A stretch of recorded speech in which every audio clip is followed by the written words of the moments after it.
你印象中的焊接是这样的吗？火光四溅，或者是湖光耀眼。而今天说的焊接不冒火不放电，滋的一响，瞬间就焊上了。这就是超声波焊接。超声波焊接是许多行业中常用的一种工艺，用于焊接高生产率的小零件，是一种清洁且快速的工艺，还易于实现自动化。超声波焊接使用高频超声波能量来产生振动，从而在焊接部件的接合界面处摩擦产生热量，让材料融化再冷却，两块材料就连在一起了。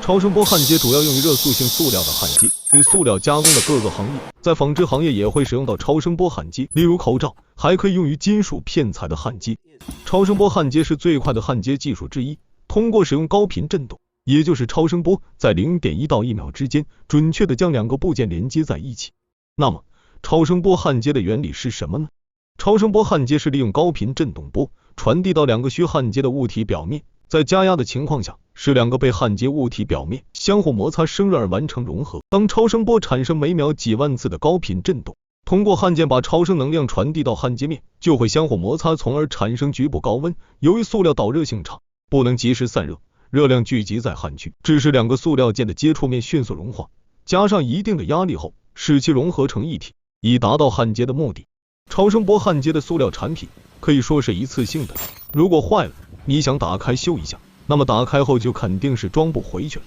超声波焊接是一种固态焊接工艺，所以这种焊接不同于传统的焊接方法，不使用填充金属，还不像传统焊接方法会产生火花。由于焊接过程不涉及化学反应，非常环保安全，因此被用于许多医疗设备的焊接。超声波焊接金属只能焊接尺寸较小的产品，并会受到焊接金属工件厚度及硬度的影响，因此超声波焊接主要限于较细较薄的金属工件焊接。看完了超声波焊接，是不是奇怪的知识又增加了呢？你见过超声波焊接吗？